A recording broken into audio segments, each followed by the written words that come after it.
Baik, insya Allah saya akan mute dulu, lalu kemudian kita mulai.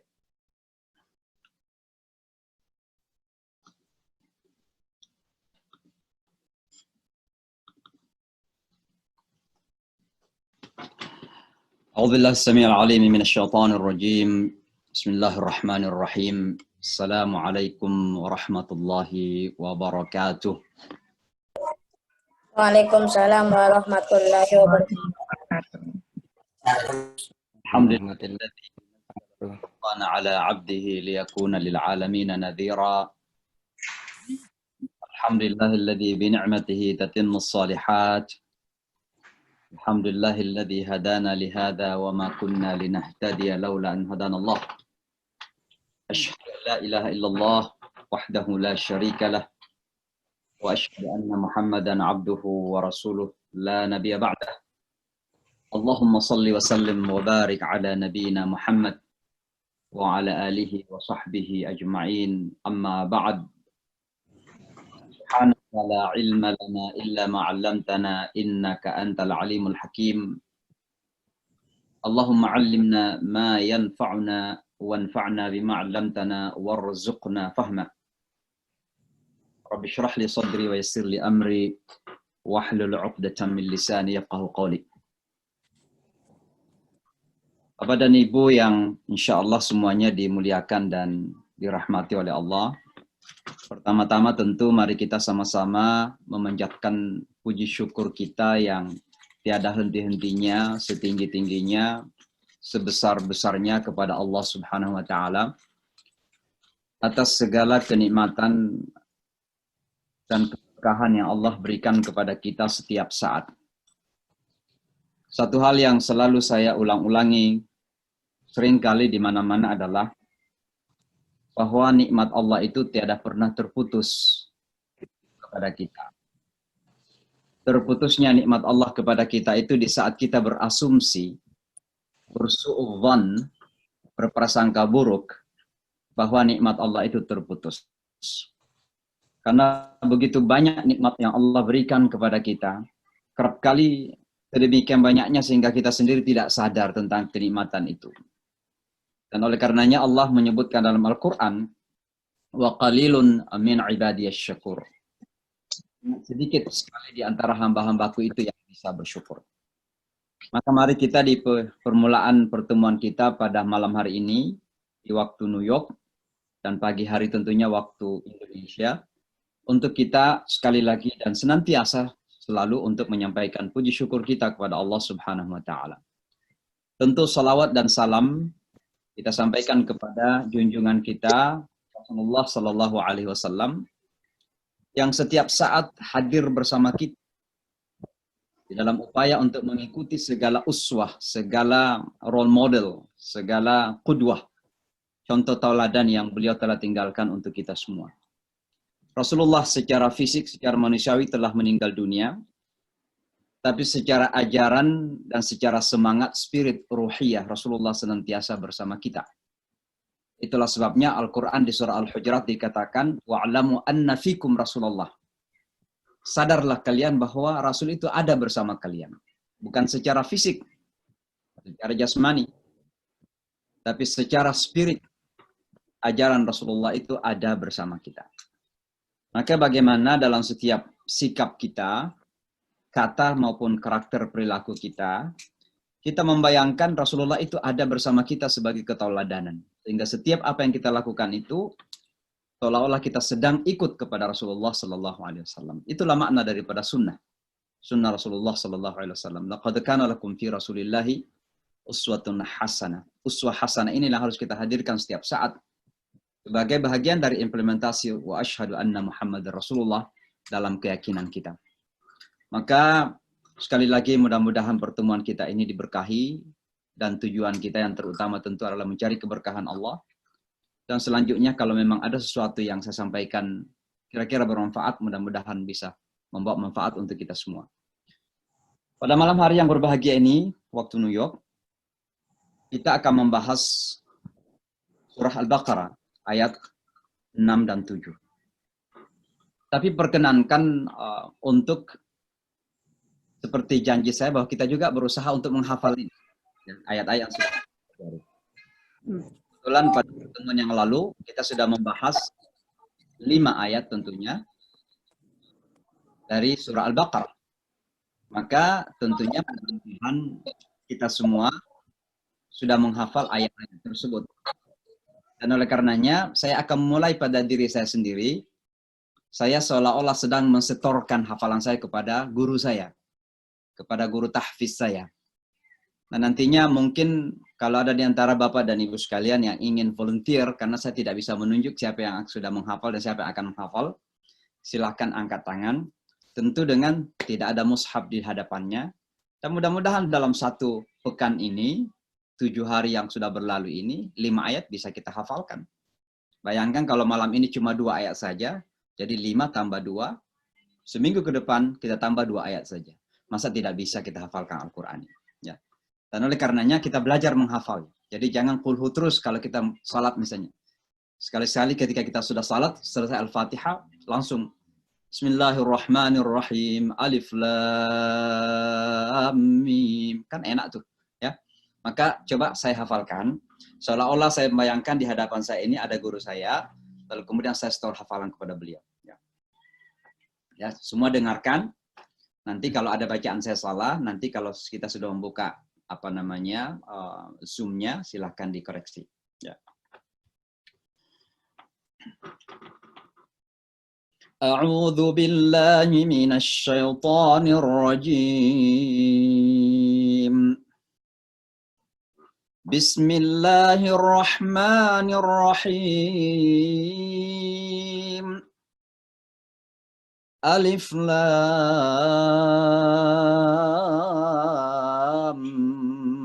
Mim.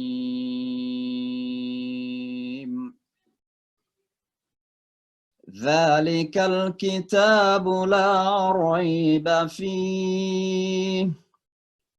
La raiba fihi hudad lil muttaqin. الذين يؤمنون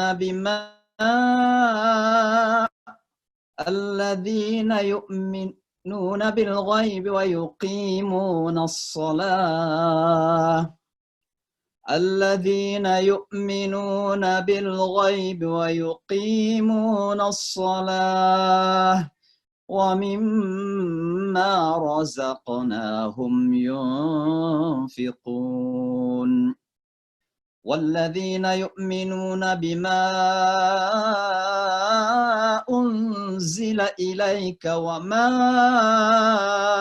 أنزل من قبلك وبالآخرة هم يوقنون أولئك على هدى من ربهم أولئك على هدى من ربهم وأولئك هم المفلحون صدق الله العظيم. Adakah 1-2 orang yang sudah menghafalkan dari surah Al-Baqarah ayat 1 sampai 5? Ayo, angkat tangan, silakan.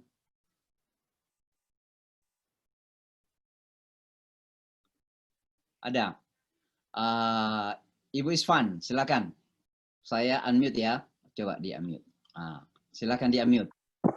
Bismillah. A'udzu billahi minasyaitonir rajim. Bismillahirrahmanirrahim.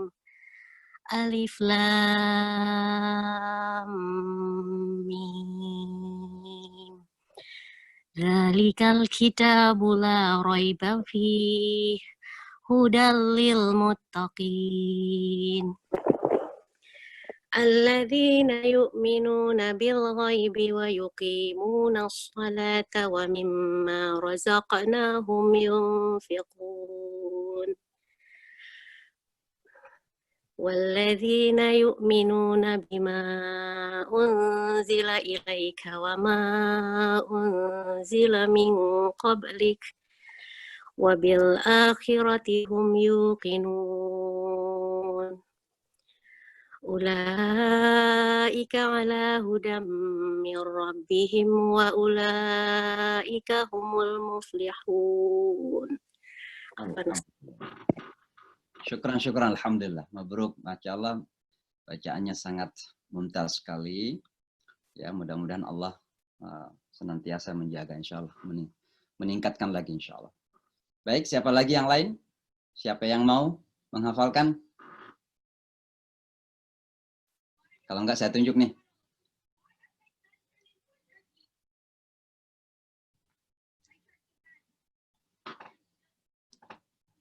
Ustadz Amir. Amiruddin Kubah. Fadhal. Coba saya mute. Ini dari Kemenak beliau nih. Fadhal.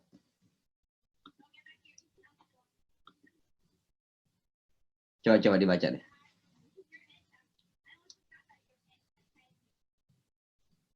Atau siapa? Mbak Nima saja, Mbak Nima. Coba Mbak Nima. Coba dicoba aja, nggak apa-apa. Baca aja kalau belum hafal. Mudah-mudahan minggu depan bisa dihafal.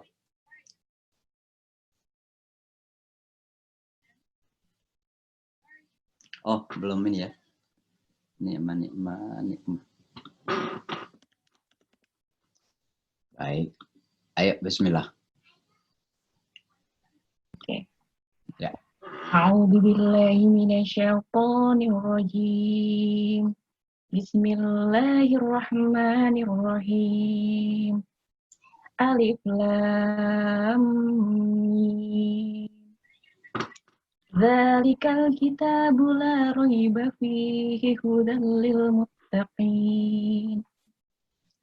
Alladzina yu'minuna bil ghaibi wa yuqimuna sholata wa mimma razaqnahum yunfiqun. Walladzina yu'minuna bima unzila ilaika wa ma unzila min qablik wa bil akhirati hum yuqinun. Ulaika ala hudam min rabbihim wa ulaika humul muflihun. Innal ladzina kafaru.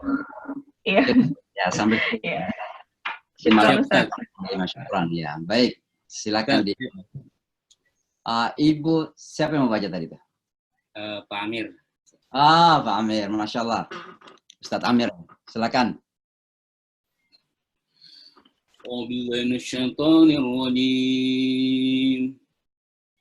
Bismillahirrahmanirrahim. Alif lam Dzalikal kitabu la raiba fihi hudan lil muttaqin.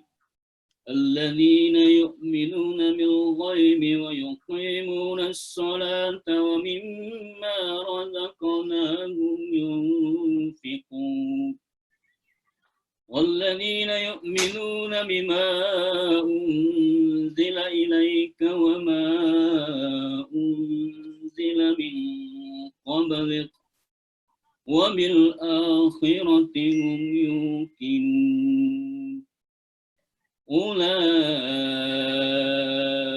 على هدى من ربهم وأولئك هم المفلحون. Alhamdulillah. Sadaqallahul azim. Mantap, Ustadz Amir, Amiruddin Kubah. Mantap, beliau Dr. Amiruddin Kubah. Alhamdulillah, luar biasa. Silakan, Pak Rani. Coba ya. Nggak, ya, saya boleh nanya, yang ada tanda 3 titik itu bukannya harus berhenti di salah satu like la raiba fi, itu harus berhenti kan? Secara tajwid. Enggak, bukan sebuah keharusan. Oh gitu ya? Ya. Oh oke. Oke, saya coba ya. Hmm. A'udzubillahi minasyaitonirrajim. Bismillahirrahmanirrahim. Alif lam mim. Dzalikal kitabu la raiba fihi hudan lil muttaqin. Alladzina yu'minuna bil ghaibi wa yuqimuna sholata wa mimma razaqnahum yunfiqun. Walladzina yu'minuna bima unzila ilaika wa ma unzila min qablik wabil akhirati hum yuqinun. Ulaika ala hudam mir rabbihim wa ulaika humul muflihun. Sudah bagus, tinggal hudal tadi itu hudal lil muttaqin, jangan dilagu-lagukan hudan. Oh, dalam bilaguna ya? Ah iya, benar. Baik, makasih. Tinggal dilatih lagi. Silakan Ibu, siapa ya Ibu Dea? Terakhir ini, Dea. Silakan di unmute.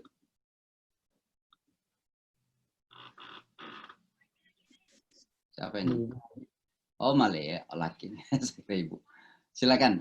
Dia Male lagi. Ya. Fadal.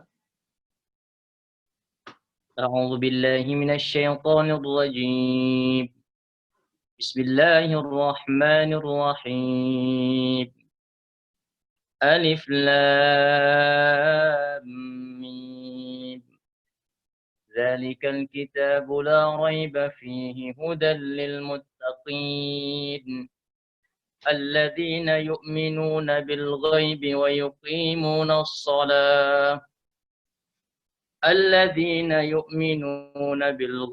ويقيمون الصلاة ومما رزقناهم ينفقون والذين يؤمنون بما أنزل إليك وما أنزل من قبلك وبالآخرة هم يوقنون أولئك على هدى من ربهم وأولئك هم المفلحون صدق الله العظيم. Alhamdulillah, sangat luar biasa. Tinggal tadi ada tidak disengaja saya kira. Jadi wa mimma itu idgham mim ya. Jadi harus didengungkan di situ ya. Tadi cuma bacanya wa mimma razaq wa mimma, oke? Karena itu idgham mim namanya. Tadi coba salah, bukan disengaja saya kira, hanya kesalahan saja tapi sudah tahu. Baik, terima kasih. Saya kira demikian Bapak dan Ibu tentang bacaan kita pada malam hari ini. Sekali lagi ya, kalau memungkinkan ya, karena minggu lalu mungkin belum sempat dihafal yang 5 ayat ini. Nah, malam ini kita tambah 2 ayat.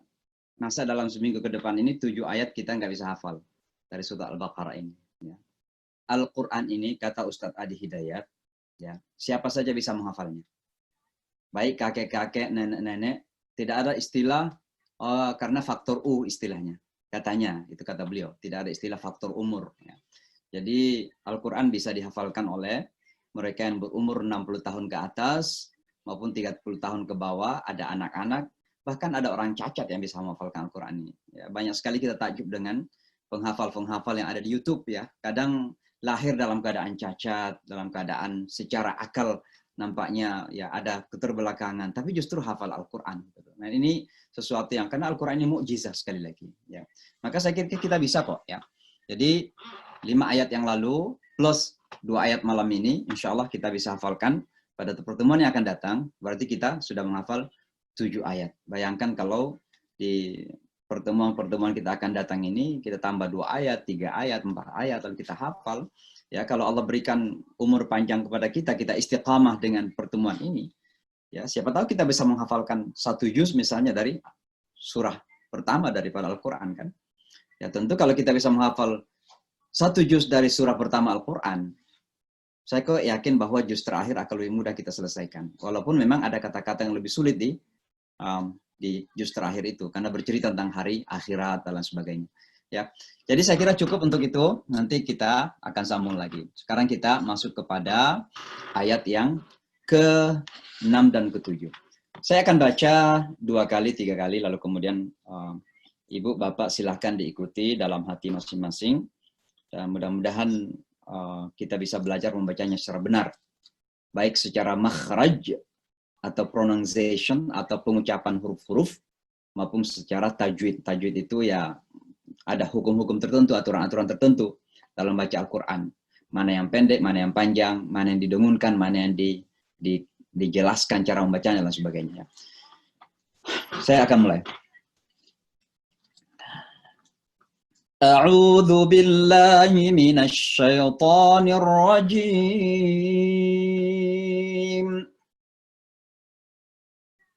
Bismillahirrahmanirrahim.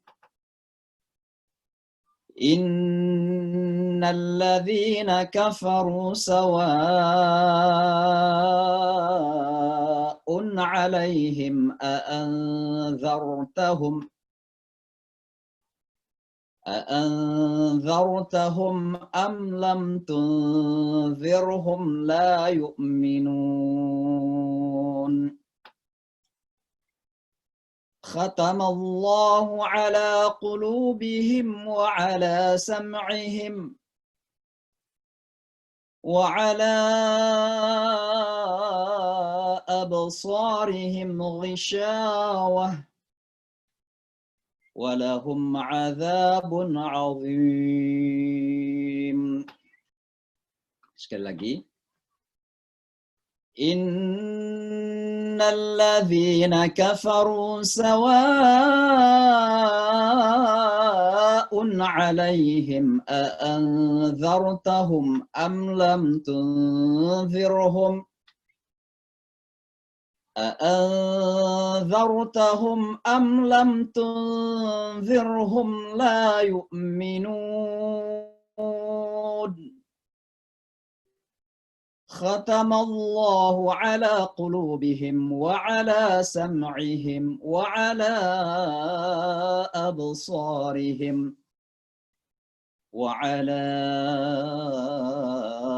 أبصارهم غشاوة ولهم عذاب عظيم ولهم عذاب عظيم. Coba saya akan minta coba Ibu Salma deh atau Ibu Yasmin, coba Ibu Salma baca Ibu Salma.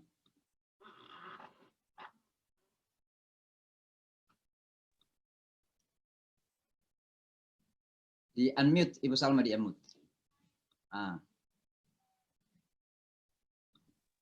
Ya. Ya, oke, Pak. Terima kasih, Pak.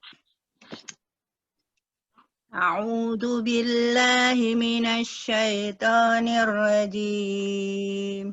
Bismillahirrahmanirrahim.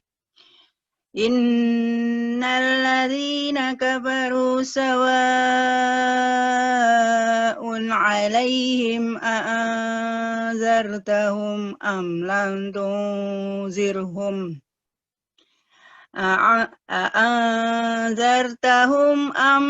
tunzirhum la yu'minun. Khatamallahu ala qulubihim wa ala sam'ihim wa ala absarihim ghishawah wa lahum azabun azim. Tinggal tadi fa itu fa, kafaru bukan kawaru. Kafa. Kafa. Bu, Kaf, ya. ya kurang jelas ya, Pak. F ya. Ya. Gugup, Pak. Udah bagus ya. Baik, alhamdulillah. Terima kasih, Pak. Terima kasih Bu Salma. Wah, ini ada ibu kita ini dari Parepare ini. Saya mau dengar suaranya bagus sekali Ibu. Ibu Erna. Ibu Erna, Ibu Wali. Saya rindu sama Parepare ini sama Ibu Erna. Silakan Ibu Erna.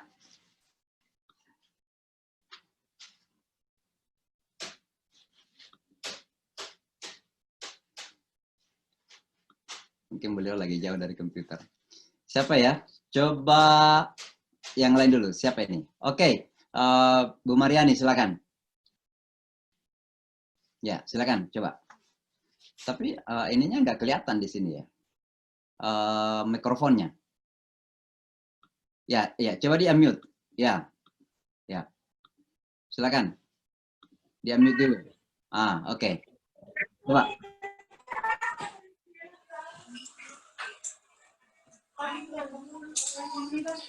Silakan, silakan.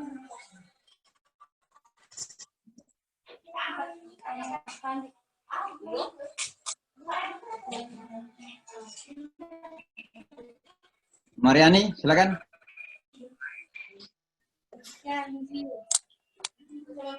Saya mute ya. Oke. Coba Amel Rahmi. Ibu Amel ini atau ya, Rahmi, coba. Coba baca. Ya, Ustaz. Ya, bismillah.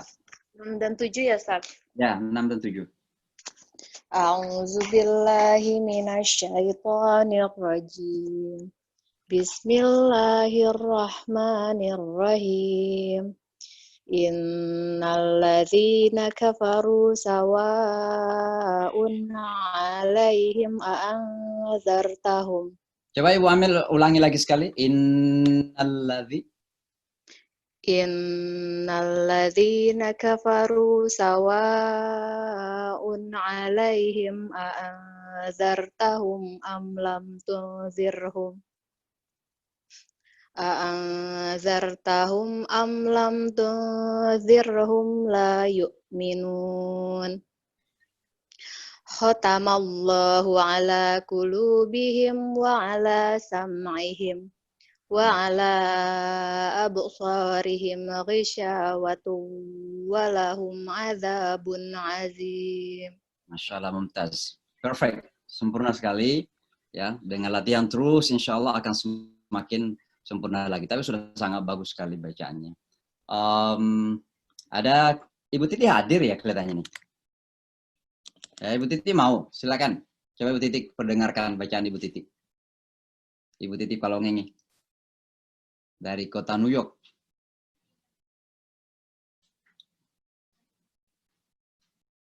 Kalau enggak, saya lari ke siapa? Ibu Alfida. Coba.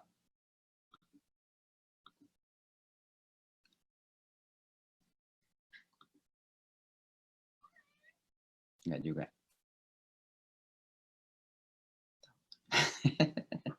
Jadi ada ibu-ibu yang belum tahu unmute ya. Susulastri. Oke, nah sekarang saya unmute Ibu Titi. Saya minta unmute, lalu kalau sudah diminta unmute, langsung unmute Ibu Titi. Bisa?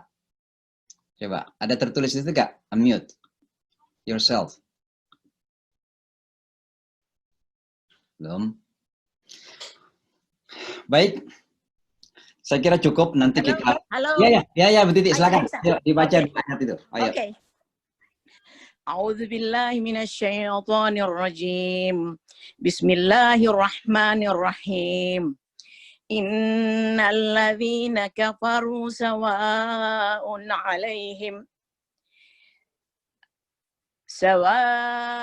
'alaihim a'anzartahum am lam tunzirhum la yu'minun. Khatamallahu ala qulubihim wa ala sam'ihim wa ala absarihim ghishawah wa lahum 'adzabun 'adzim. Nah, bagus Ibu Titi, sudah bagus sekali. Coba dibaca a'udzu sekali lagi Ibu Titi. A'udzu saja, a'udzu saja.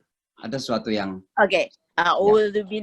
A'udzu billahi minasyaitonir Nah, rajim. jadi minasyayu enggak usah diperpanjang syayu. Ya, syai. Nasyaiton. Nah, jangan diputar syayu, ya. Jadi banyak di antara kita itu karena terpengaruh akhirnya a'udzu billahi minasyayu. Enggak usah. Ya, makasih. Lurus saja. A'udzu billahi syaitan. Ya, syaitan. Oke, bisa saya ulang itu, Pak? Boleh saya ulang, Pak? Okay, boleh saya ulang? Ya, coba. Saya mau coba supaya saya ulang. Ah. A'udzu billahi minasyaitonir. Salah lagi? Sudah bagus. Sudah benar? Ya, Oke. A'udzu billahi minasyaitonir rajim. Sudah? Begitu, oke. Iya, saya. Ya, intinya adalah ketika sudah mengucapkan syaitan, jangan syayu. Syaitan. Ya, syaitan. Oke. I'll practice. Oke. Ya, syaitan. Terima kasih, Pak. Ya, terima kasih Bu Titi. Saya kira demikian cukup Bapak dan Ibu. Ya, sekali lagi membenarkan bacaan kita ini hanya soal praktek saja. Ya. Karena saya yakin banyak di antara kita secara hukum mungkin sudah kita pernah membaca hukum-hukum tajwidnya, tapi kita ketika membaca itu dipraktekkan. Ya. Dipraktekkan. Ini masalah terbiasa ala pembiasaan. Jadi setiap kita membaca Al-Quran, tidak perlu tergesa-gesa, tapi hurufnya berusaha untuk disebutkan secara benar, kemudian hukum-hukum tajwid itu kita praktekkan. Bahkan mungkin kita tidak tahu nama hukumnya, tapi cara membacanya udah tahu, alhamdulillah, itu tujuannya udah tercapai. Ya. Yang perlu menghafal nama hukumnya itu ya ustadz-ustadz yang mengajar orang. Ya. Tapi bagi kita yang hanya praktek saja, ya tinggal hanya praktekkan saja. Ya, tentang izharnya, idghamnya, dan sebagainya kan. Baik, saya kira cukup untuk bacaan kita. Sekarang kita memasuki beberapa huruf-huruf yang menjadi perhatian kita di dua di dua ayat ini. Ya, tentu ini semua sudah kita jelaskan pada pertemuan yang lalu. Hanya kalau membaca dua ayat ini, perhatikan huruf-huruf yang susah bagi kita sebagai orang Indonesia atau non Arab ya. Yang pertama adalah za. Ya. Innalladzina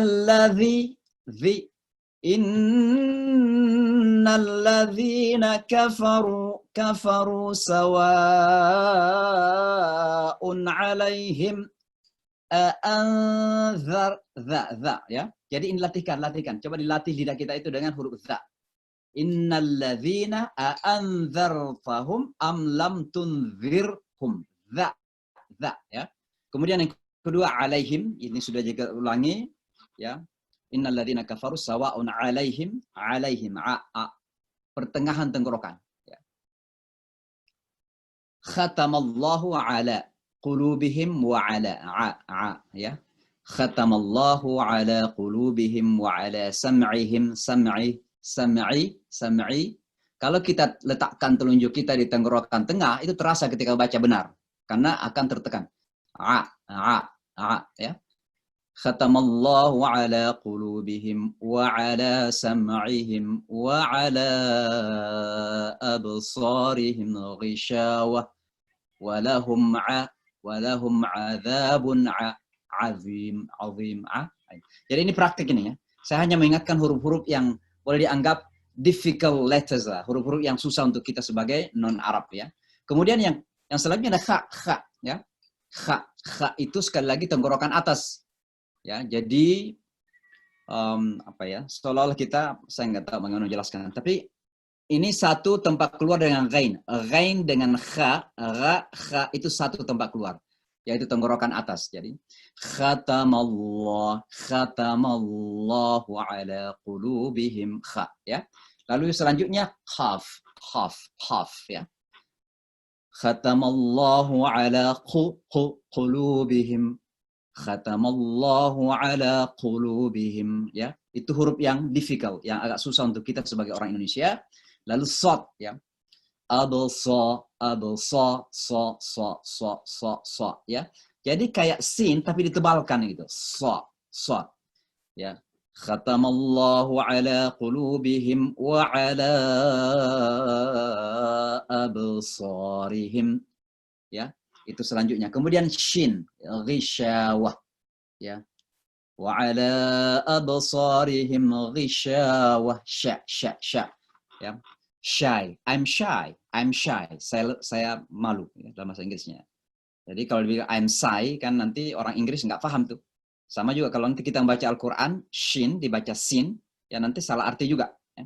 Maka risha, sya, sya. Ini latihan ini karena ini salah satu huruf yang kerap kali kita salah. Kemudian ha, ha, ha. Ha itu keluar angin dari dada kita. Ha, ya. Jadi enteng dari dada. Ha, ya. Ulaika ala hudam, ya. Walahum. Ya walahum adzabun azim. Lalu dha, ya, bukan za. Ya, ada yang salah membaca, dha dibaca za, ya. Tidak ada huruf za. Yang ada za, yaitu zin, ya, zain, seperti zilzala itu za, ya. Tapi ada dha. Kira-kira bagian atas lidah kita itu menyentuh gigi atas kita lalu dilepaskan, ya. Dha, didorong, dha, ya. Itu zalim, ya, mazlum, ya. Ulaika humuz zalimun, dha, ya. Nah, ini beberapa huruf yang agak susah, ya. Jadi kalau kita membaca dua ayat ini, inilah beberapa huruf yang harus kita perhatikan.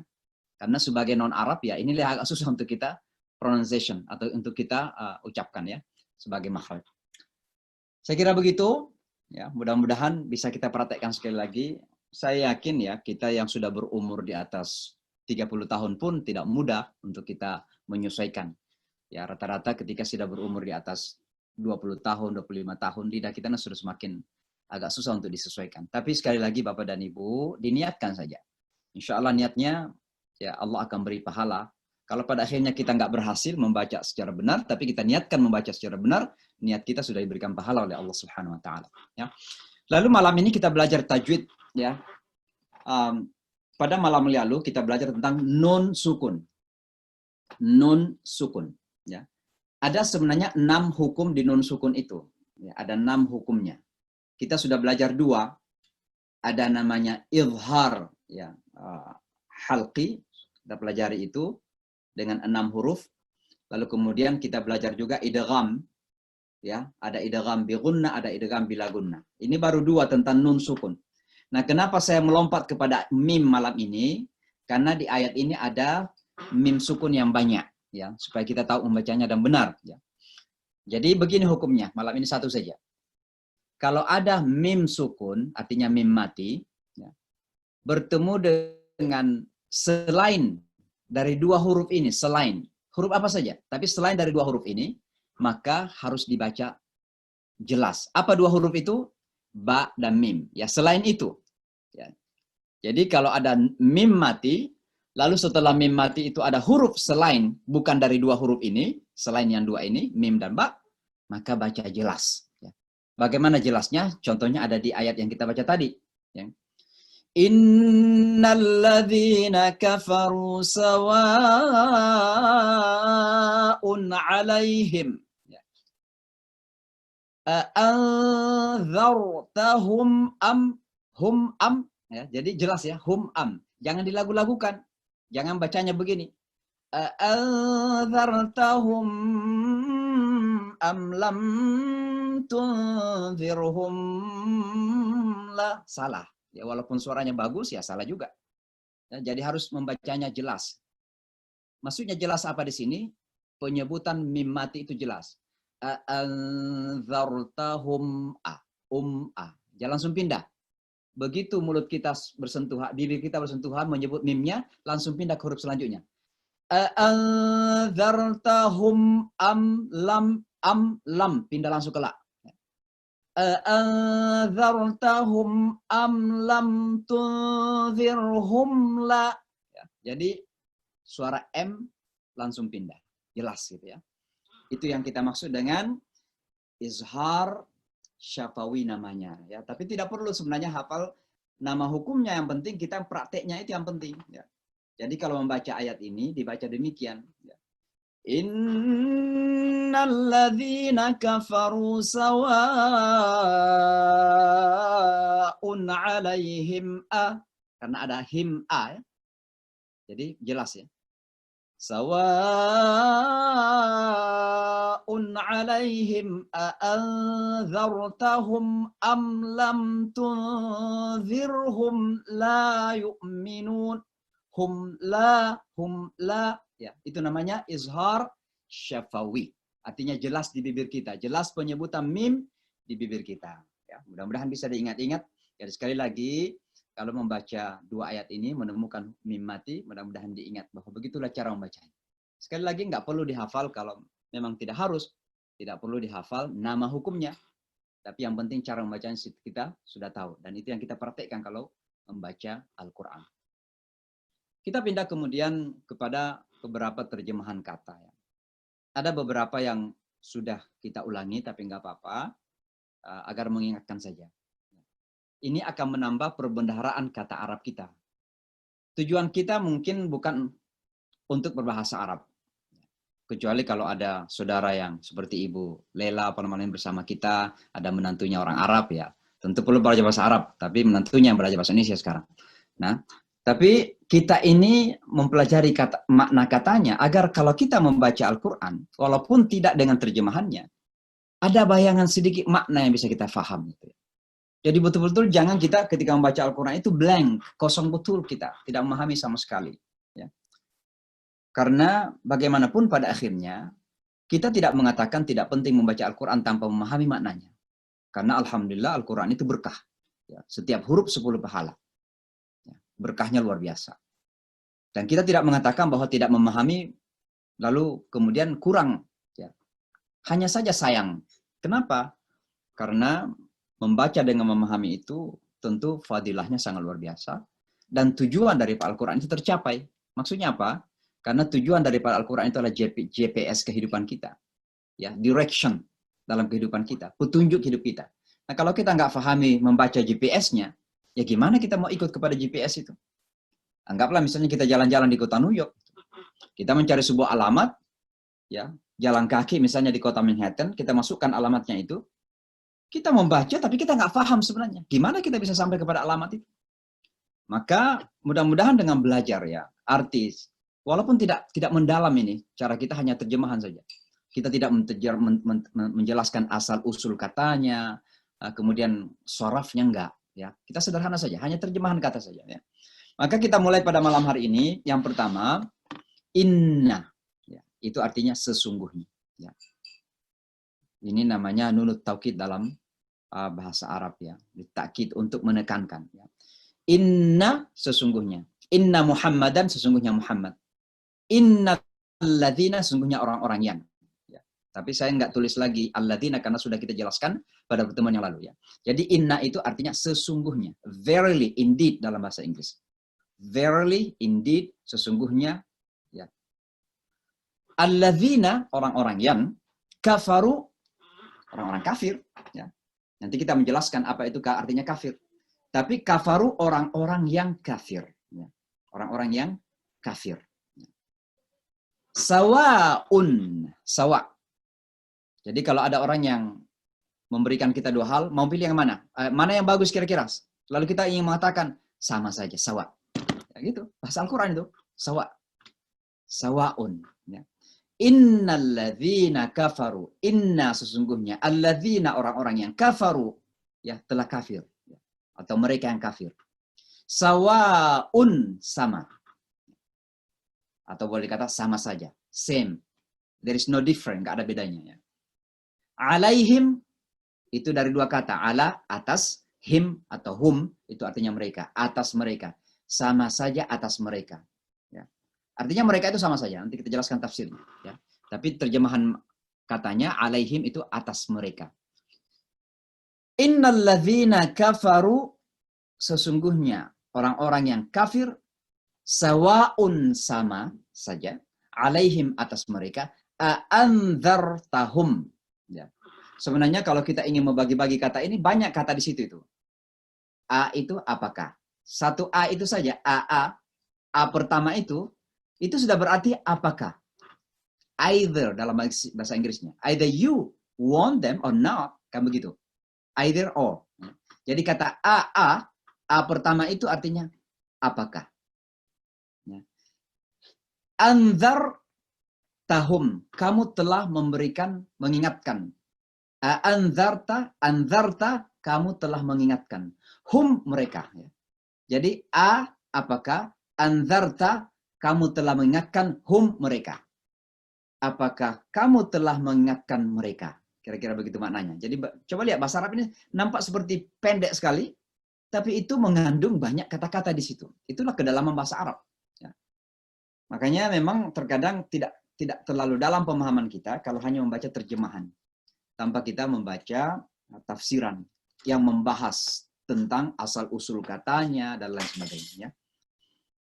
Anzartahum, apakah kamu sudah memberikan peringatan kepada mereka? Am itu juga atau am. Hadza am hadza, ini atau ini. Kata am itu artinya atau. Am itu artinya atau. Ya. Lam belum. Atau belum. Tunzirhum, kamu ingatkan. Ya. Tunzirhum, kamu ingatkan mereka. Ya. Jadi saya salah menulis di situ, seharusnya tunzirhum, kamu ingatkan hum, mereka. Ya.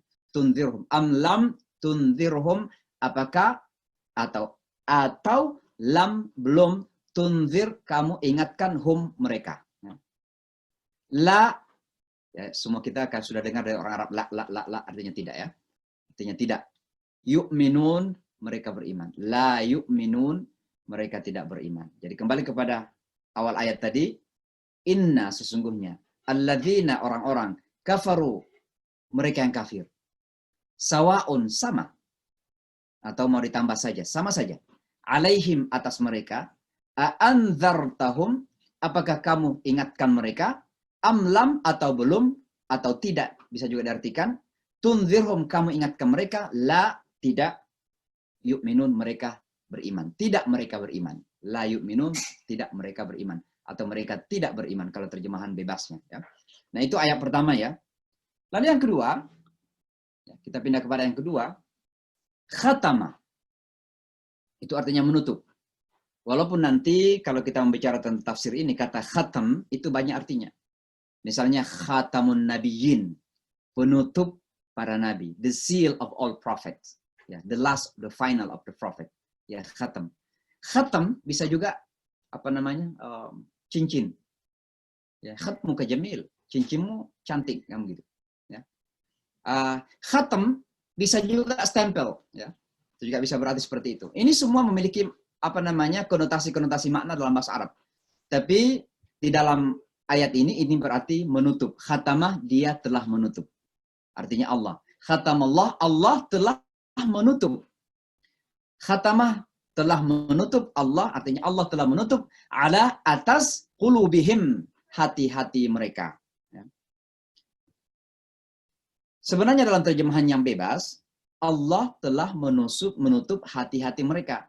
Jadi kata ala itu tidak diterjemahkan. Maka terkadang ada kata dalam bahasa Al-Quran itu tidak diterjemahkan tapi sekedar sebagai penghias dalam tatanan kaidah bahasa Arab. Nah mungkin Bapak dan Ibu ingat ketika kita mengusap kepala itu.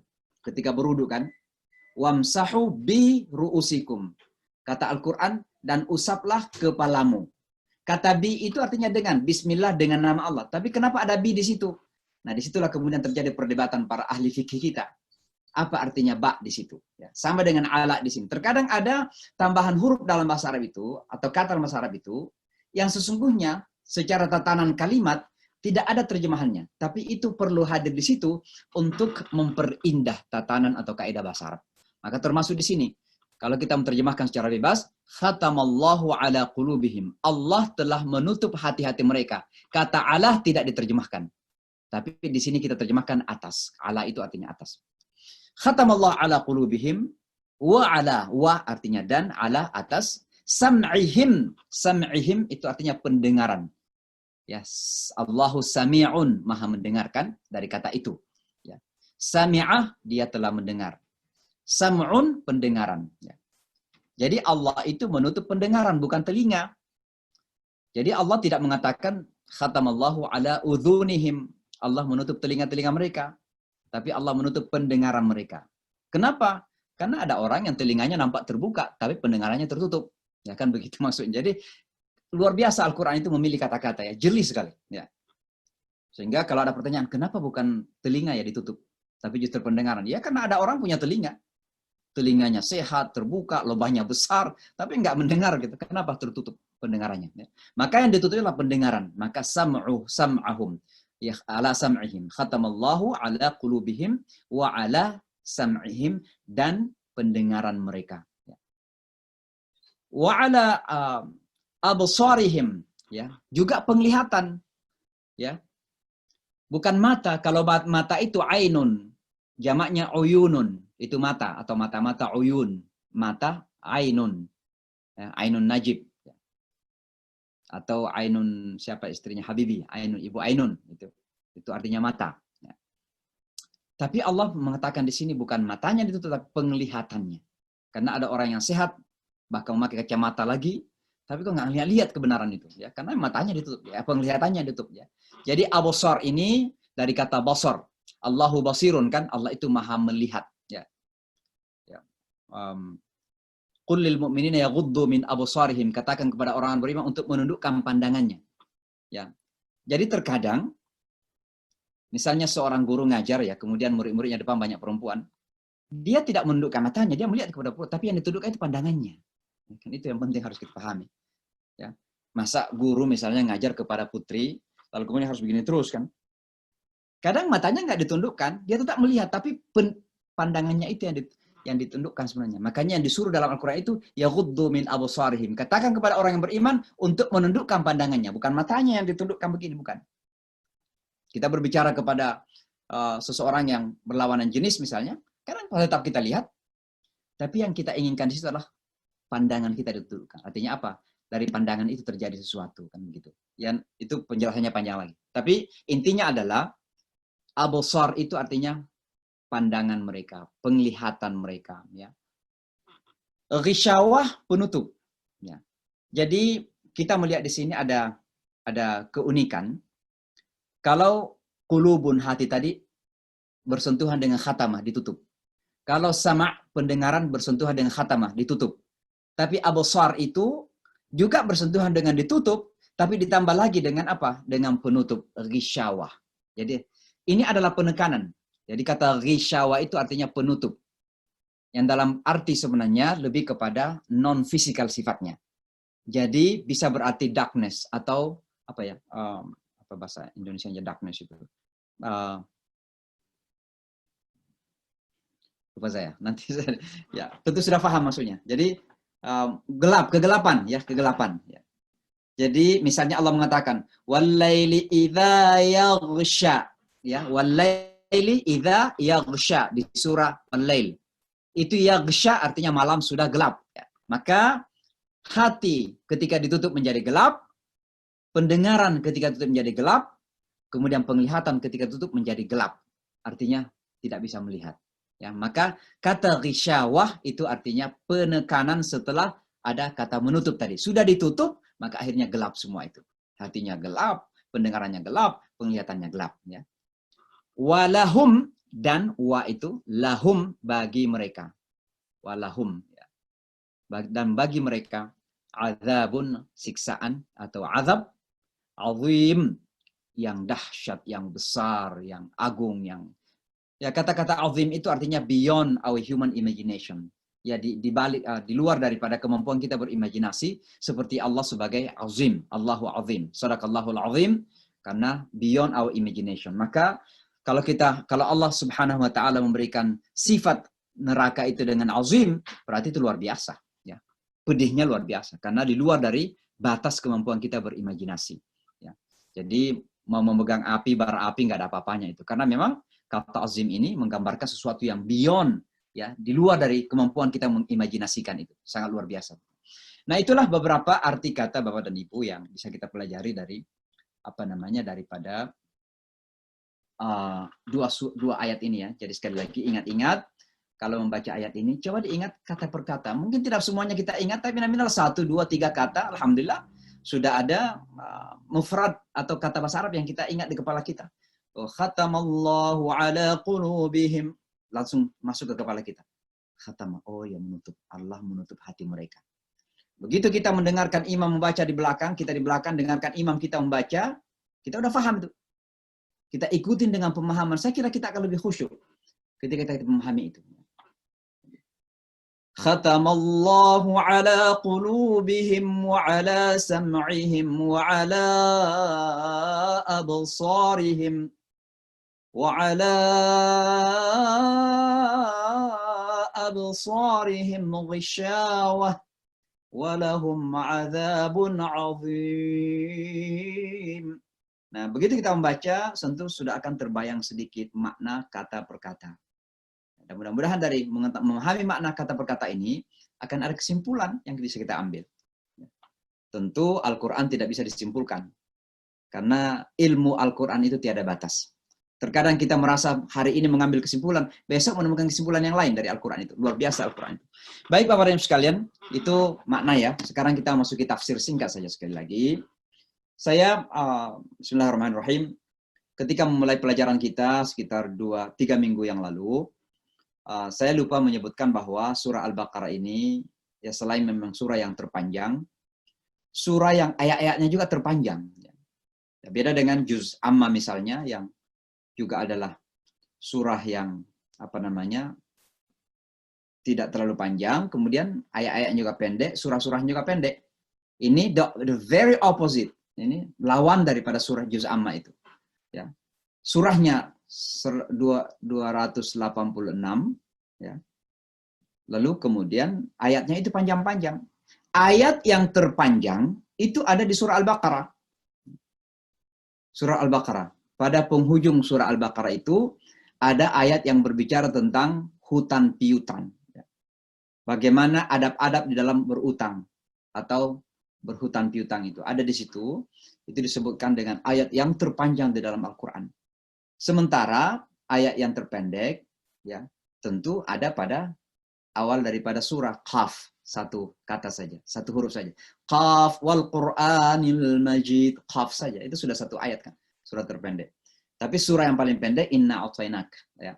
Itulah Al-Quran kita, sangat unik sekali Bapak dan Ibu sekalian. Baik, nah, satu hal yang saya lupakan juga, ketika kita memulai pelajaran tafsir kita ini, ya, saya tidak berani mengatakan tafsir ya, karena luar biasa Al-Quran ini kalau kita berbicara tentang tafsir.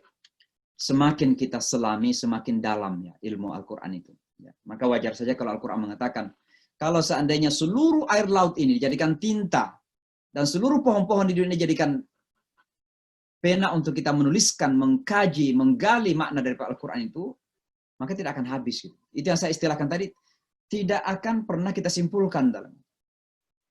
Karena arti kesimpulan itu adalah final. Ya. Maka terkadang apa yang kita simpulkan hari ini, besok kita menemukan kesimpulan yang baru. Ya. Nah itulah misalnya ketika kita membaca ayat surah Al-Baqarah ini. Kisah-kisah Musa itu seperti berulang-ulang. Musa alaihi salatu wassalam. Di surah ini dibaca kisah Musa, di surah ini kisah Musa, di surah selanjutnya kisah Musa. Loh, kenapa harus diulang-ulang? Ternyata pada setiap surah itu ada kesimpulan-kesimpulan yang Allah inginkan untuk kita ambil. Ada konteks. Ya. Ada makna-makna baru yang harus kita gali. Ya. Nah itulah Al-Quran. Maka pada pertemuan yang lalu, saya lupa menyebutkan bahwa di awal surah Al-Baqarah ini disebutkan 3 kelompok manusia itu. Dan manusia itu tidak terlepas dari 3 hal ini. Yang pertama adalah Al-Muttaqun. Dzalikal kitabul la raiba fihi hudal lil muttaqin, ya Al-Muttaqun, orang-orang yang bertakwa. Dan itu kita sudah menjelaskan secara simpel sederhana sekali berdasarkan dengan 3 ayat ya. Pertama di surah Al-Baqarah itu. Alladzina yu'minuna bil ghaib wa yuqimunas salata wa mimma razaqnahum yunfiqun walladzina yu'minuna bima unzila ilaik dan seterusnya sampai kepada walladzina bil akhirati hum yuqinun ya. Itulah orang-orang yang bertakwa.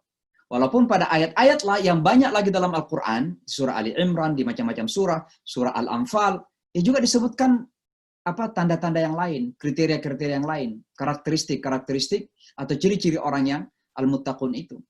Ya. Jadi surah Al-Baqarah ini hanya menyampaikan beberapa ciri daripada orang yang bertakwa itu. Nah. Dan yang kedua yang malam ini kita bahas adalah al-kafirun. Innal ladzina kafaru. Ya. Sawa'un 'alaihim anzartahum am lam tunzirhum la yu'minun. Ini golongan manusia kedua. Dan yang ketiga, ternyata ini pembahasannya yang paling panjang, adalah al-munafiqun. Wa minan nasi man yaqulu minan nasi man yaqulu amanna billahi wa bil yaumil akhir wa ma hum mu'minin. Ya, orang yang berpura-pura, ya, itu namanya munafiqun. Ini yang paling panjang, kriterianya paling banyak, karakteristiknya paling banyak. Ya, karena selain memang terkadang ya tidak jelas apakah dia ini masuk ke dalam kelompok yang jelas-jelas mengkafiri atau masuk dalam kelompok yang masih mengimani, dan ini masih abu-abu ini. Dan terkadang kalau kita berbicara tentang ya strategi peperangan, maka yang lebih berbahaya musuh yang abu-abu daripada musuh yang jelas. Kalau musuh yang jelas ya entah terbunuh atau dibunuh. Tapi kalau yang abu-abu ini gimana gitu? Ya. Sampai-sampai Rasulullah ketika Abdullah bin Ubay, orang munafik Madinah ketika meninggal dunia, ya beliau juga kesulitan untuk menentukan apakah mensalati atau tidak. Gitu. Ya. Dan itu terjadi kemudian pergulatan dalam diri Rasulullah SAW. Ya, betapa susahnya untuk bisa menentukan posisi daripada kemunafikan orang munafik itu. Ya. Maka ini adalah 3 kriteria atau karakteristik daripada manusia, tidak terlepas dari ini. Apakah dia muttaqun, apakah itu ada kafirun, apakah itu al-munafiqun. Ya. Kalau pengelompokan yang lain itu hanya pengelompokan manusia saja. Misalnya ketika kita mengatakan, oh ini ada Muslim, ini ada Yahudi, itu ada Kristen, itu ada Buddha atau ada Hindu. Itu kan pengistilahan manusia kemudian. Ya. Walaupun sudah menjadi bagian dari penyebutan di Al-Quran, karena kata Nasara disebutkan, kata Yahudi disebutkan dalam Al-Quran. Tapi mereka masuk dalam kriteria mana di situ, nah ini harus kita tegasnya nantinya. Ya. Jadi jangan kita abu-abu juga dalam menentukan itu. Karena pada intinya dari perspektif iman, perspektif Islam, hanya 3 golongan. Tidak lebih dari itu. Ya. Dan ini ujian betul kepada orang yang beriman, kepada kebenaran itu, untuk betul-betul bisa mengkelompokkan manusia dengan segala label-label yang ada itu. Termasuk label-label keagamaan yang orang sebutkan. Sehingga misalnya ada orang yang tidak berani misalnya mengatakan bahwa oh mereka ini tidak kafir. Kenapa? Karena mulai terpengaruh dengan pemikiran-pemikiran yang kita sebut, yang kita kenal di Indonesia dengan pemikiran yang liberal itu. Maka semua agama sama saja. Ya. Kenapa? Alasannya karena semua air itu mengalir kepada muara yang satu, kepada lautan. Semua sungai-sungai ini bermuara kepada muara yang satu. Persislah kira-kira seperti semua kebenaran itu, semua agama itu jalan saja menuju kepada kebenaran yang satu. Nah ini kan pendapat yang sangat-sangat berbahaya dan sekaligus misleading. Dan kita harus, yang namanya keimanan itu memerlukan ketegasan. Memerlukan ketegasan. Apakah tegas itu berarti tidak baik kepada orang? Tidak. Justru terkadang ketegasan kita dalam kebenaran dan keimanan itu justru membantu orang lain. Sebab kalau kita selalu abu-abu di dalam yang meletakkan manusia, maka manusia akan abu-abu dalam melihat kebenaran gitu. Sehingga mereka terkadang tidak serius dalam mencari kebenaran. Nah, siapa yang akan di-blame nanti di hari akhirat? Kalau ada orang Islam yang mengatakan bahwa semua agama sama, lalu kemudian teman-teman lainnya yang di luar dari agama Islam ini merasa bahwa kita aman. Toh orang Islam sendiri sudah mengatakan semua agama sama. Siapa yang akan dituntut di hari akhirat nanti? Ya mereka yang mengatakan semua agama sama itu. Berhati-hati kita. Kita akan mewakili mereka di api neraka nanti. Gara-gara kita mereka tidak mencari kebenaran. Maka berhati-hati dalam hal kebenaran, dalam hal keimanan, manusia hanya 3 golongan saja. Tidak lebih dari itu. Imma munafik, imma muttaqun, taqwa, atau kafirun, atau munafiqun. Ini sebuah ketegasan, membantu kita orang Islam, dan membantu teman-teman kita juga untuk melihat posisi mereka. Mereka ada di mana gitu. Jadi jangan kita membantu orang untuk malas mencari kebenaran. Terkadang dengan alasan-alasan bahwa dengan cara seperti itu kita lebih intelektual, kelihatan nampak seperti lebih cendekiawan gitu. Lebih ilmuwan gitu, lebih pintar rasanya. Dengan pendapat-pendapat seperti itu. Berhati-hati kita. Jangan-jangan kita justru gara-gara melemparkan pendapat seperti itu, menjadikan orang malas mencari kebenaran. Karena mereka sudah merasa sudah berada dalam kebenaran. Ini yang pertama ya. Yang kedua, innalladzina kafaru. Sesungguhnya orang-orang yang kafir. Dan kata kafaru ini adalah penekanan, dan ini namanya fi'lun madhi dalam bahasa Arab. Ya, dalam kaidah bahasa Arab ini namanya past tense, kata kerja yang lalu. Orang-orang yang telah kafir. Artinya memang sudah kepastiannya itu ada dalam kekufuran itu. Innalladzina kafaru. Nah sekarang apa arti kafir ini? Karena ini kerap kali khususnya di Indonesia, kemudian diperselisihkan. Ada orang yang memahami bahwa dengan memakai kata kafir, kita kemudian merendahkan orang. Padahal tidak demikian. Memakai kata kafir ini adalah sekedar penjelasan tentang posisi keimanan orang. Termasuk posisi keimanan kita. Jangan lupa, kita orang-orang Islam ini juga kafir. Mau tahu di mana? Coba baca di ayat berapa surah Al-Baqarah itu ya. Ayat kursi di atasnya, di bawahnya berarti 256. Ya, ayat kursi 256. Apa kata Allah di situ? Qad tabayyana la ikraha fid din, qad tabayyana ar-rusydu minal ghayy. Ya. Jelas mana hidayah dan mana kesesatan. Kata Al-Qur'an itu. Faman yakfur bit-taghut. Al-Qur'an memakai kata yakfur, kafir. Maka barang siapa yang mengkafiri taghut. Nah, kita juga orang Islam, orang yang beriman, itu dianggap kafir, tapi kekafiran kita itu kepada taghut. Nah, itu bedanya. Maka tidak perlu kita sensitif dengan kata kufur ini. Tidak perlu kita sensitif dengan kata kafir ini.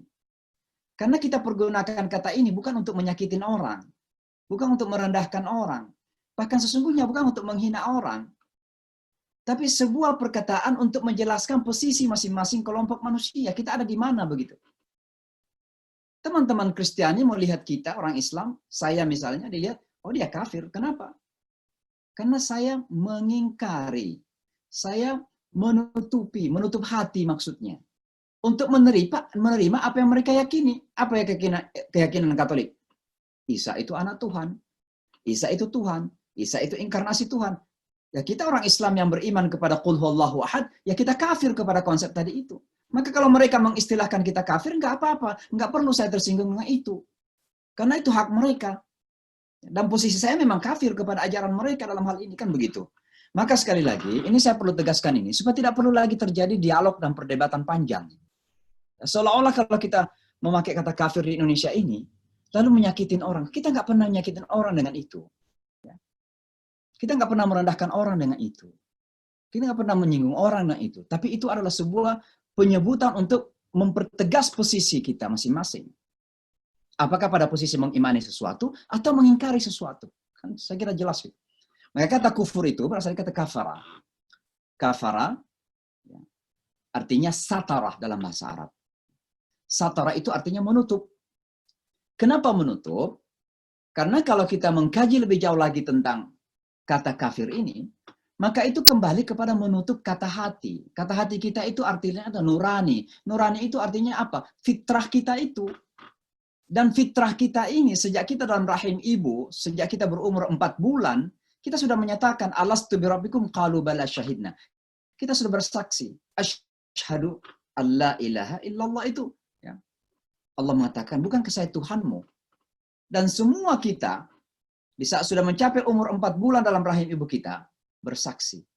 Asyhadu, syahidna, kami bersaksi ya Allah, bahwa Engkau adalah Tuhanku. Artinya apa? Sebuah janji. Tapi begitu keluar, ditutupin itu hati nurani itu. Padahal janji itu sudah menjadi bagian dari jati diri. Ya, tidak akan pernah hilang sebenarnya. Orang, manusia itu nggak pernah hilang fitrahnya. Fitrah itu apa?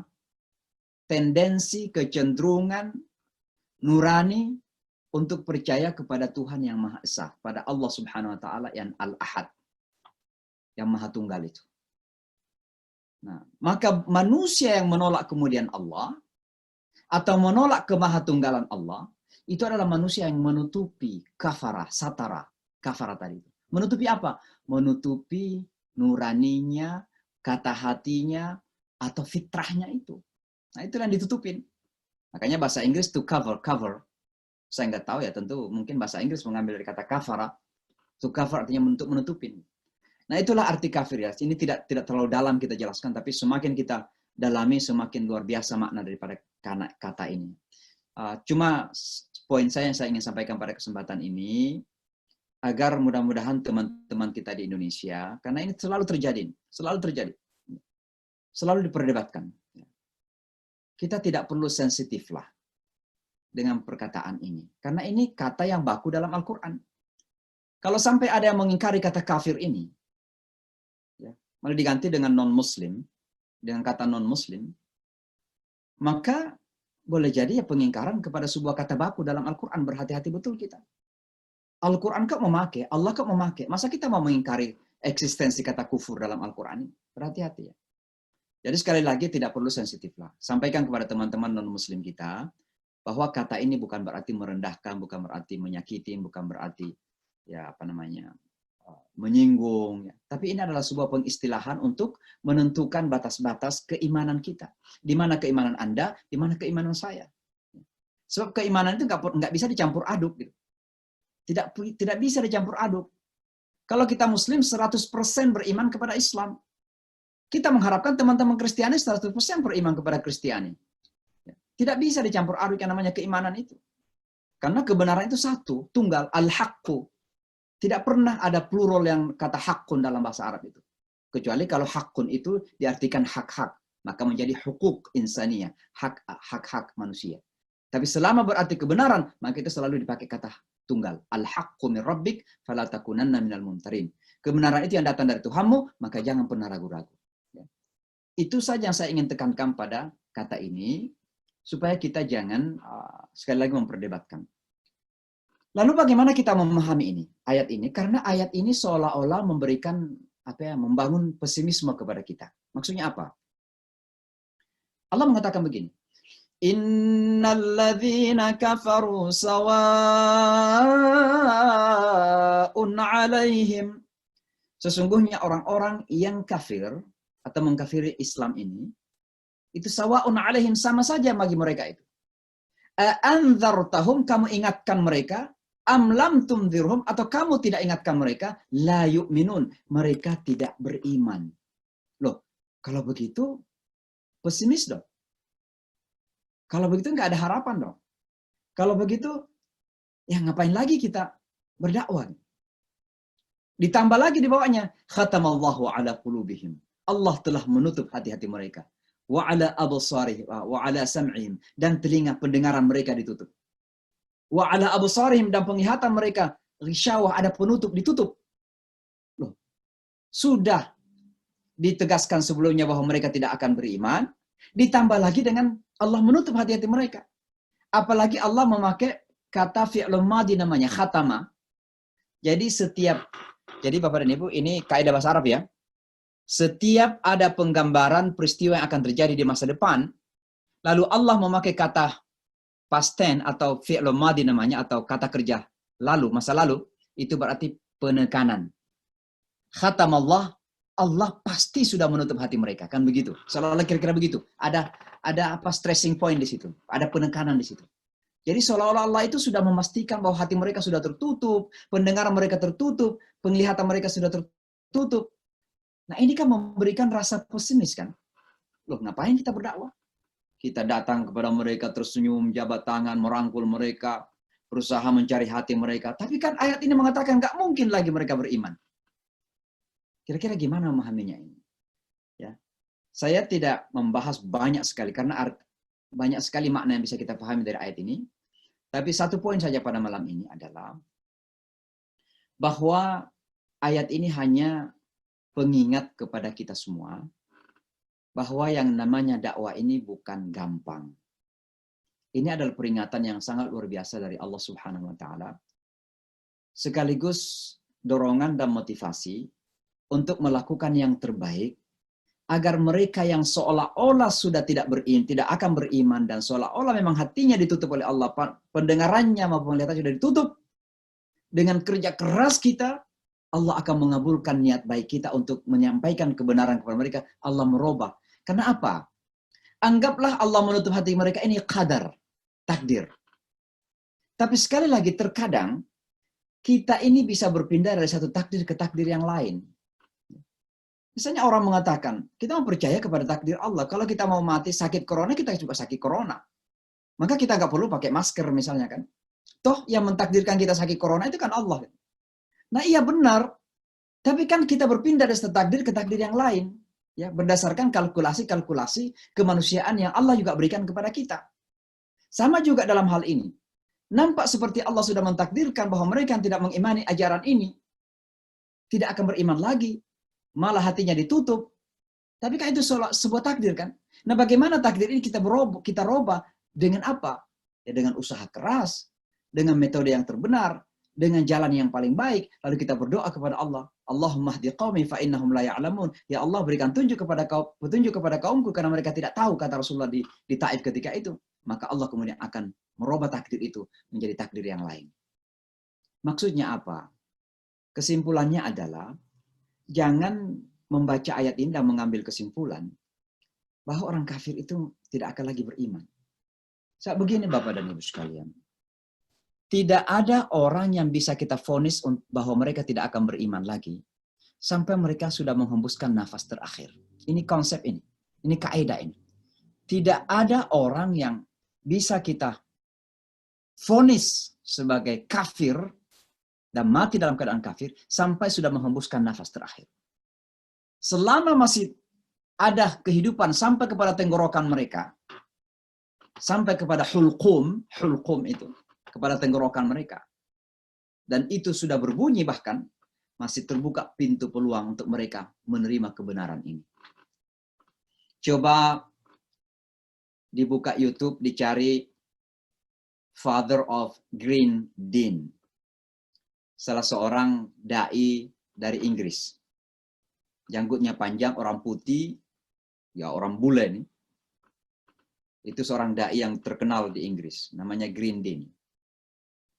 Itu beliau begitu dibenci sama ayahnya, sampai beliau itu di akhir-akhirnya jarang bertemu dengan ayahnya, sampai kemudian ayahnya itu sakit keras.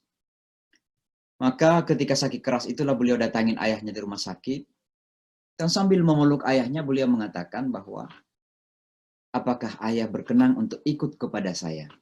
Tidak dijelaskan macam-macam. Tidak juga dikatakan supaya kamu selamat, enggak. Hanya dikatakan apakah ayahku berkenan untuk ikut kepada saya. Dan begitu Allah mudah menggerakkan hatinya. Ayah ini yang sudah di sakaratul maut, ya di rumah sakit, mengucapkan asyhadu an la ilaha illallah wa asyhadu anna Muhammad Rasulullah. Itu ada di YouTube itu. Ada teman kita di New York ini namanya Imam Ayub Abdul Baqi. Saya sering ceritakan. Afro-American. Dia kalau teman-teman di Masjid Al-Hikmah di Masjid Indonesia di New York, itu dulu beliau beberapa kali memberikan ceramah dan khutbah Jumat. Afro-American, namanya Imam Ayub Abdul Baqi. Tinggal di Jamaika sini. Itu waktu beliau masuk Islam, diusir sama ibunya. Diusir sama ibunya. Dan ibunya marah betul ketika dia masuk Islam. Lalu kemudian beliau harus meninggalkan rumahnya dan tinggal di luar, cari kerja. Lalu beliau hidup, ya akhirnya menikah, mulai punya anak. Anak beliau ini 9. Imam Ayub Baqi ini punya anak 9. Lalu kemudian dia mulai punya anak, 1, 2, 3 anak. Ibunya masih benci sekali sama dia. Apa yang beliau lakukan? Anaknya satu persatu dikirim kepada neneknya. Dibawa di pagi hari tanpa dia memperlihatkan dirinya. Hanya anak-anak kecil ini ngetuk pintu dan memanggil neneknya. Nek. Mulailah nenek ini jatuh hati kepada cucu-cucunya, tapi masih benci kepada anaknya. Sampai suatu ketika ibunya ini sakit keras. Sakit keras. Masuk ke rumah sakit dan juga sudah sakarat. Di saat itulah kemudian Imam Ayub Abdul Baqi mendatangi ibunya yang sudah sakarat ini. Dan mengatakan, wahai ibuku, terima kasih sudah memberikan segala-galanya untuk saya. Padahal beliau mengusir anaknya ini ketika masuk Islam. Tapi disampaikan ya, apapun keadaan ayah dan ibu itu adalah ayah dan ibu, tidak mengubah status ayah dan ibu. Ya. Bahkan ayah ibu yang sejahat memaksa anaknya musyrik pun, masih harus Al-Quran mengatakan, wasahibhuma fid dunya ma'rufa. Kamu harus berbuat baik kepada mereka. Maka beliau mengatakan, wahai ibuku, terima kasih sudah memberikan segala-galanya. Terima kasih sudah mencintai saya sepenuh hati. Saya tidak bisa membayar. Hanya saya ingin, kalau sekiranya ibu bisa mengikuti saya, maka ucapkanlah setelah saya mengucapkan. Dan beliau mengucapkan itu, asyhadu an la ilaha illallah wa asyhadu anna Muhammad Rasulullah. Dan ibunya mengikuti itu. Setelah itu kemudian ibunya meninggal dunia. Itu Imam Ayyub Abdul Baqi, imam kita di kota New York ini. Belum lagi Syekh Yasin ya. Orang Indonesia juga di kota New York tahu betul namanya Syekh Yasin, orang putih, tamatan Medina. Sangat santun orangnya. Sampai-sampai beliau ini karena begitu berbakti kepada ibunya, itu menikah lambat sekali. Ya, karena ingin berbakti pada ibunya, ingin melihat ibunya masuk Islam, gitu. Berjuang, tapi ibunya nggak pernah masuk Islam. Sampai kemudian ibunya sakit keras, beliau tetap mendampingi ibunya. Dan alhamdulillah pada akhirnya ibunya meninggal dunia dalam keadaan Islam. Nah ini contoh-contoh saja, ya, yang jelas ya, bukan cerita orang, karena ini contoh di hadapan mata kita, gitu. Dan kita tahu orangnya.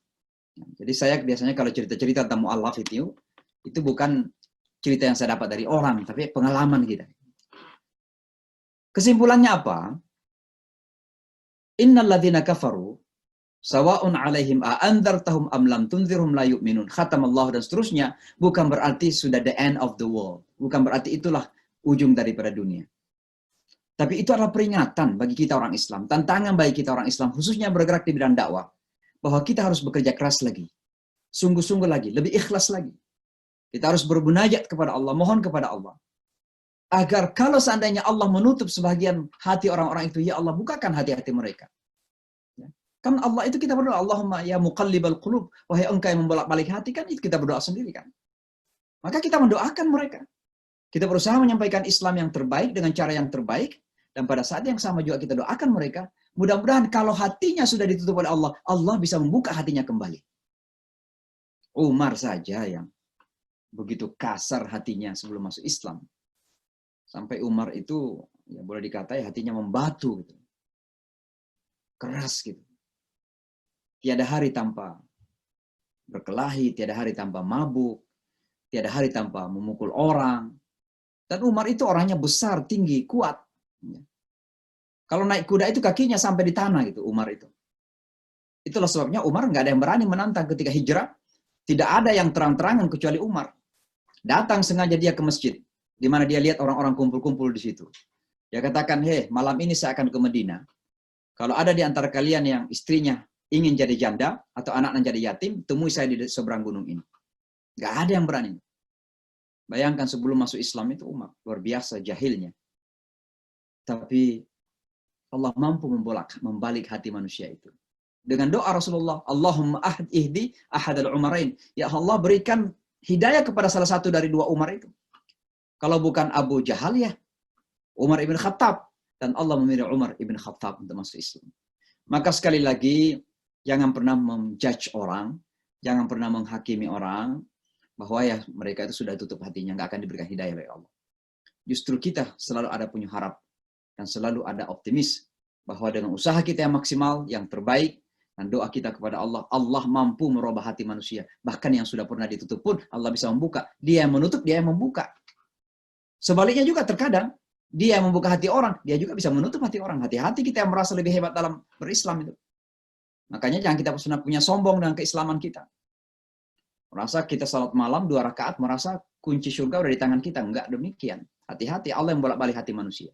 Maka doa kita senantiasa, ya muqallibal qulub tsabbit qalbi ala dinik. Wahai engkau yang membolak-balik hati, kuatkan hatiku di dalam agama ini. Jadi Bapak dan Ibu, saya cuma ingin menjelaskan dari perspektif itu saja. Tentu kalau kita dalami lagi tafsirnya sangat luar biasa. Tapi saya sengaja memilih perspektif penjelasan ini karena kita bergerak di bidang dakwah. Ya. Teman-teman yang di Amerika tentu banyak bergerak di bidang dakwah, supaya jangan pernah menghakimi orang. Donald Trump pun, ya kita lihat bagaimana Donald Trump, jangan pernah mengatakan khatamallahu ala qalbihi. Allah sudah menutup hatinya. Nggak mungkin dia, siapa tahu besok atau mungkin dia setelah pensiun, sudah tua misalnya, entah karena apa, ada saja penyebabnya kita nggak tahu. Tiba-tiba Donald Trump itu cinta kepada Islam dan masuk Islam. Kita nggak tahu. Who knows? Kan begitu. Ya minimal simpati gitu. Ya seperti teman saya menulis buku itu, Rabi, mohon maaf kalau saya menyebutkan nama, Rabi Max Schneier, yang pernah sangat tidak suka kepada Islam. Ya, malah menulis buku bersama saya dan di mana-mana membela Islam, walaupun dia sendiri tetap Rabi. Tapi minimal ada perubahan itu. Perubahan hati dari orang yang benci, dari orang yang gerah, ya, orang yang ketakutan, kemudian bersimpati. Selebihnya Allah yang kemudian meneruskan itu. Bagaimana caranya Allah yang mau tahu. Usaha kita adalah pendekatan-pendekatan dengan cara yang terbaik. Saya kira demikian Bapak dan Ibu sekalian. Jadi ini betul-betul hanya dari perspektif dakwah saja. Saya menjelaskan 2 ayat ini. Maka mari kita baca-baca lagi ya 2 ayat ini, ulang-ulangi sambil dihafal insya Allah. Mudah-mudahan ada manfaatnya untuk kita semua. Saya kira demikian, memang waktu kita hanya 1,5 jam dan ini sudah hampir 1,5 jam. Tapi saya tutup sharing screen-nya sambil saya akan mempersilahkan kalau ada misalnya yang mau ditanyakan, silahkan 1-2 orang, mungkin 2-3 orang bolehlah. Siapa yang raise hand ini?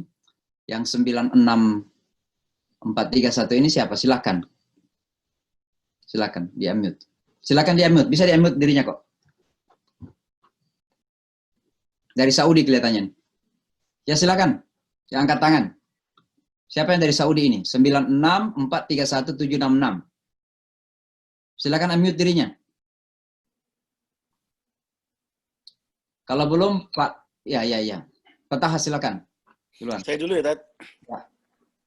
Oke, Assalamualaikum, Tat. Singkat aja, Tat. Berkaitan dengan materi tadi, Ustadz, poinnya adalah kita sebagai pendakwah. Ustadz, slogan amar ma'ruf nahi mungkar itu kan seperti 2 sisi mata uang. Mana yang kita utamakan, Ustadz? Amar ma'ruf dulu, apa nahi mungkar dulu? Kalau bareng, bagaimana? Menurut pengalaman Ustadz, mana yang lebih berat? Amar ma'ruf apa nahi mungkar? Terima kasih, Ustadz. Assalamualaikum warahmatullahi wabarakatuh. Iya, kalau kita melihat sequence atau urutannya dalam Al-Quran, yang selalu dahulukan amar ma'ruf. Kalau takum minkum ummatun yad'una ila khair wa ya'muruna bil ma'ruf wa yanhauna. Jadi selalu dikedepankan ya'murun, ya. Karena ya'murun itu artinya membawa kebaikan, ya, menghadirkan sinar, ya. Dan kalau sinar itu ada, berarti dengan sendirinya kegelapan itu akan menyingkir, ya. Tapi kalau misalnya kita sudah membawa lampunya ke situ, tapi ternyata masih ada juga kegelapan, ya tentu kita harus mencari cara yang lain supaya kegelapan itu terhindar, ya. Nah, itulah biasanya amar ma'ruf, nahi mungkar yang kita perlukan. Mana yang lebih berat, ya? Ya tentu tergantung kepada situasi, ya. Tapi rata-rata yang lebih berat itu adalah nahi mungkarnya itu, nahi mungkarnya. Karena ketika kita bernahi mungkar, maka terkadang justru kita berhadapan dengan kepentingan-kepentingan, termasuk kepentingan diri kita sendiri. Ya. Apalagi ulama-ulama misalnya, mohon maaf saya tidak menyinggung ya, tapi ulama-ulama yang dekat dengan penguasa misalnya, dengan kekuasaan, bukan berarti secara otomatis ulama kita yang dekat dengan kekuasaan lalu salah, enggak. Jangan kita bersuuzan, ya. Ada ulama-ulama kita yang dekat kepada kekuasaan, justru memang ingin dipakai kesempatan itu untuk memperbaiki kekuasaan. Ya. Tapi disitulah tantangannya. Ulama-ulama kita yang dekat dengan kekuasaan, ketika bernahi mungkar, maka dia akan menghadapi kekuasaan. Seperti Fir'aun, Musa menghadapi Fir'aun misalnya. Ya, pasti akan berhadapan dengan kekuasaan itu. Maka di situ akan kita lihat bagaimana susahnya untuk kita menegakkan nahi mungkar itu. Ya. Bahkan terkadang ya kepentingan itu sendiri. Karena ada kepentingan kita yang pasti harus dikorbankan ketika kita menegakkan nahi mungkar itu. Ya. Maka terkadang iman itu ditentukan oleh kemampuan kita nahi mungkar. Man ra'a minkum mungkaran falyughayyirhu. Siapa melihat kemungkaran, maka robah kemungkaran itu. Dengan apa? Biyadihi. Dengan kekuatan, dengan kekuasaan, power, authority, otoritas. Ya. Itu kalau ada. Fa'illam yastati', kalau nggak bisa, ya dengan lisan. Tapi kalau juga masih tidak bisa, ya fabiqalbihi, dengan hati. Wadzalika adhaful iman, maka itu adalah iman yang lemah, lebih lemah, selemah-lemah iman. Artinya apa? Seolah-olah kemampuan kita untuk nahi mungkar itu menjadi ukuran kekuatan iman gitu, karena saking beratnya. Saking beratnya. Saya kira gitu, Fatah singkat ya, penjelasan masih. Iya, makasih Ustaz. Ya silakan. Yang tadi. Saya masih kasih kesempatan. Ini nomor 96 ini dari Saudi ini.